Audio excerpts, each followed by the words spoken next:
میں نے عرض کیا کہ پورے 38 سال گزر گئے، اس عرصے کے اندر ایک بچہ پیدا ہو کر، جوان ہو کر، بالغ ہو کر، صاحب عیال ہو کر بڑھاپے کی منزل میں قدم رکھتا ہے۔ میری کم و بیش 60 کے قریب عمر ہو رہی ہے۔ مسجد شہداء میں جب آیا تھا تو میری داڑھی مکمل نہیں تھی، 20 سال بھی شاید پورے نہیں تھے، اور اب 60 کے لگ بھگ ہو رہا۔ اللہ کی طرف سے ایسا تھا، ابھی یہ میرے دوست بزرگ کہہ رہے تھے کہ تعجب ہے کہ لوگوں نے آپ کو اتنا عرصہ گوارا کر لیا۔ میرے اندر کوئی اہلیت اور صلاحیت نہیں تھی۔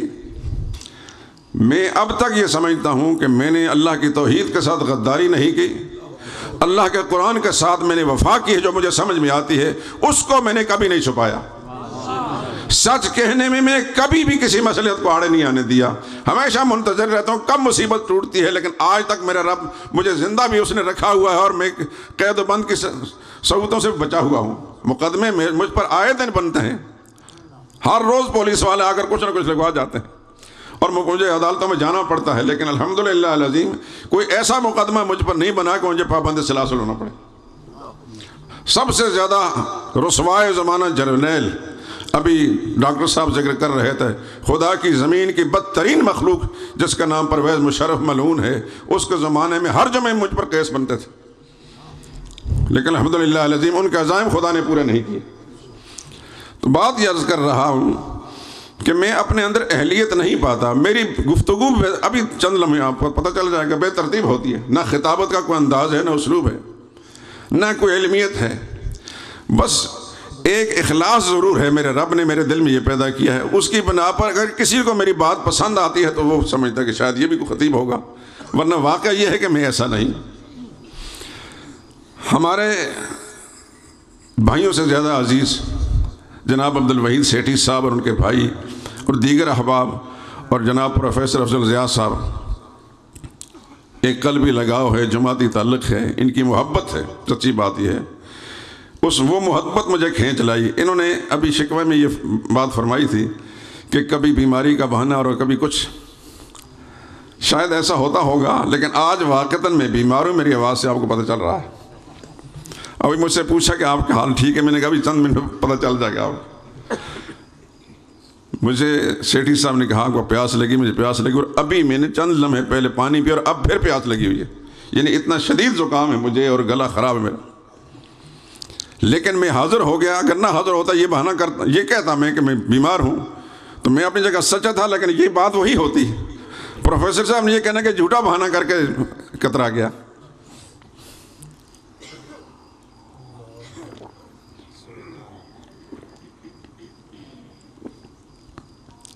میں آپ کی اس محبت کا شکر گزار ہوں کہ آپ یہ سب کو سننے کے باوجود یہاں بیٹھے ہوئے ہیں۔ یعنی جس آدمی میں اہلیت نہیں، صلاحیت نہیں بیان کرنے کی، وہ مجمع میں خطاب کرنے کا اہل نہیں ہے، اور اس نے اعتراف بھی کر لیا اور پھر بھی آپ بیٹھے ہیں۔ اللہ آپ کو جزائے خیر عطا فرمائے اور دین کی سچی محبت نصیب فرمائے۔ یہ مسجد جس کے اندر یہ پروگرام ہو رہا ہے، اس کے دروازے پر داخل ہونے کے ساتھ مسجد اشاعت توحید و سنت، یہی ہے۔ اور جو پوسٹر میرے پاس بھی لاہور میں گئے ہیں، اس پر لکھا ہے ذبح عظیم کانفرنس۔ ان کا دونوں میں آپس میں بڑا گہرا تعلق ہے۔ ابھی ڈاکٹر صاحب بھی فرما رہے تھے،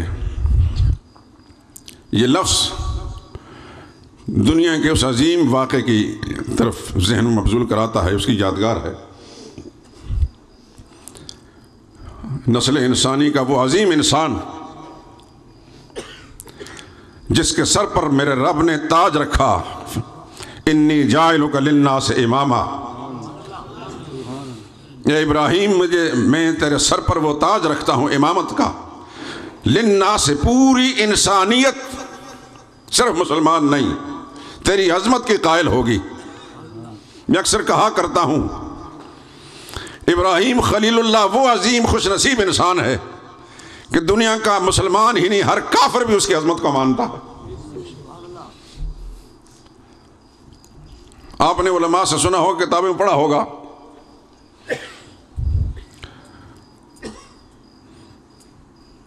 مسلمانوں کی کتاب کے اندر ان کا نام ابراہیم ہے، اہل کتاب یہ بائبل وغیرہ اس کے اندر ابراہیم لکھا ہوتا ہے، اور ہندو ان کو برہما کہتے ہیں۔ ہندوستان میں چلے، میں گیا ہوں وہاں بت دیکھ کر آیا ہوں، ان کا سب سے بڑا، دنیا کا سب سے بڑا مندر، اس کے بتوں کو میں نے دیکھا۔ برلا مندر، ایک سیٹھ ہے بہت بڑا دولت مند، اس نے، اور وہ سارے بتوں کی کہانی ہم کتابوں میں پڑھتے تھے لیکن اپنی آنکھوں سے پھر دیکھا۔ تو ہندوستان کا ہندو ابراہیم علیہ السلام کو مانتا ہے، گو وہ مشرک ہے لیکن ابراہیم علیہ السلام کی عظمت کو مانتا ہے، اور عظمت کا تصور سے ابراہیم علیہ السلام کے نام پر بت بنا، اس کا نام برہما رکھا۔ کہنا یہ چاہتا ہوں کہ ابراہیم علیہ السلام اور دنیا کا وہ خوش نصیب انسان ہے کہ ساری کائنات ان کو مانتی،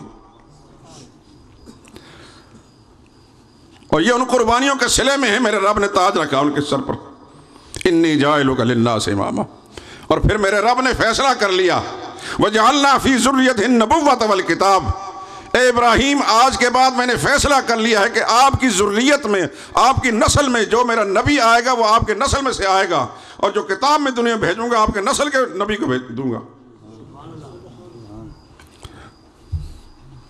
چنانچہ اس کے بعد جتنے نبی بھی آئے، پھر بنی اسرائیل میں آئے یا بنو اسماعیل میں آئے، محمد مصطفیٰ صلی اللہ علیہ وسلم، وہ بھی ابراہیمی ہیں، وہ بھی ابراہیمی ہیں۔ اور پھر ہمارے اس قرآن کریم کے اندر یہ آیت آپ حضرات نے کتنی دفعہ تلاوت کی ہوگی، ثم اوحینا الیک ان اتبع ملت ابراہیم حنیفا۔ سرور کائنات صلی اللہ علیہ وسلم کو میرے رب نے پابند کر دیا کہ آپ نے بھی ملت ابراہیمی پر چلنا ہے۔ اس سے بڑا اعزاز دنیا میں کوئی ہو سکتا ہے؟ میرے رب نے وہ اعزاز دیا ابراہیم علیہ السلام کو، وہ ان قربانیوں کا نتیجہ میں جن کی تفصیلات چھوڑتا ہوں میں، لیکن ایک قربانی جس کی یادگار ان قریب چند روز کے بعد آپ نے بھی، پوری دنیا کے مسلمان ابراہیم علیہ السلام کی اس ادا کی نقل کریں گے۔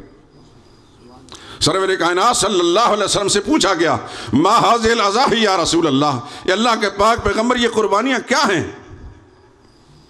قال سنت ابیکم ابراہیم، آپ نے ارشاد فرمایا تمہارے باپ ابراہیم کی سنت ہے، ان کا طریقہ ہے۔ یہاں ایک نکتہ کی بات میں عرض کروں گا، علماء بیٹھے ہیں ان کی اجازت کے ساتھ۔ ابراہیم علیہ السلام نے جو قربانی دی تھی کس چیز کی؟ غلط، ابراہیم علیہ السلام سے اللہ نے قربانی بیٹے کی مانگی تھی۔ فلما بلغ معه السعی،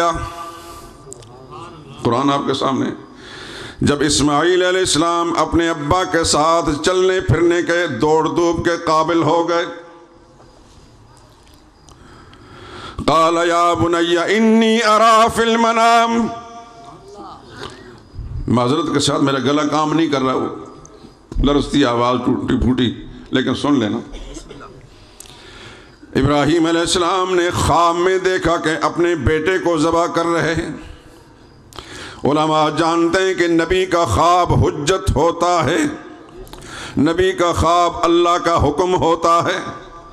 نبی خواب میں جو کام کرتے اپنے آپ کو دیکھیں، سمجھتے کہ میرے رب کا حکم ہے کہ میں یہ کام کروں۔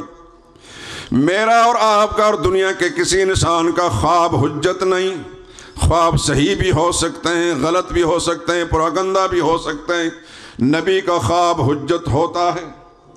نبی خواب میں دیکھتا ہے کہ میں بیٹے کو ذبح کر رہا ہوں، اللہ کا حکم سمجھ کر بیٹے کو ذبح کرنے کے لیے تیار ہو گئے۔ اگر ایسا نہ کرتے تو اللہ کی نافرمانی ہوتی، لیکن میں اور آپ خواب کے اندر دیکھیں کہ ہم بیٹے کو ذبح کر رہے ہیں، اس خواب پر عمل کرنا حرام ہے۔